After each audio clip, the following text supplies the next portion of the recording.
मोदी सरकार के राज में देश की अर्थव्यवस्था लगातार गर्त में जा रही है।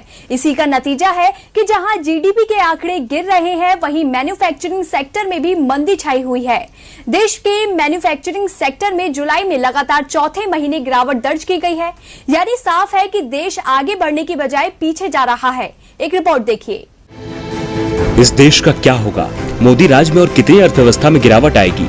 ये सवाल आजकल हर भारतीय के मन में उठ रहा है।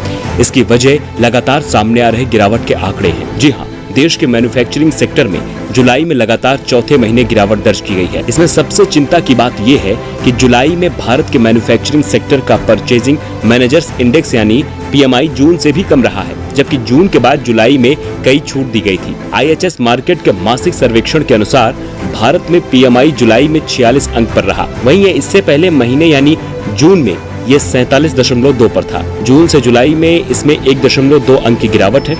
भारतीय मैन्युफैक्चरिंग सेक्टर में अप्रैल से लगातार कमी दर्ज की जा रही है। मैन्युफैक्चरिंग सेक्टर का परचेजिंग मैनेजर्स इंडेक्स इस साल जनवरी में 55.3 अंक पर था। फरवरी 2020 में ये 54.5 और मार्च में 51.8 अंक पर था।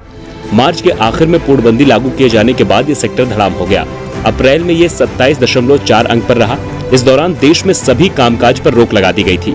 मई में भी स्थिति में कोई सुधार नहीं हुआ और ये 30.8 पर रहा।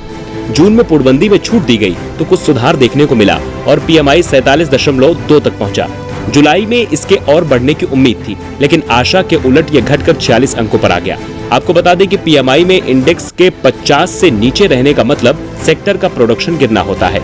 इंडेक्स के 50 से ऊपर रहने का मतलब ये होता है कि प्रोडक्शन बढ़ा है। इसमें गिरावट या बढ़ोतरी जितना ज्यादा होती है, इंडेक्स 50 से उतना ही ज्यादा नीचे या ऊपर होता है।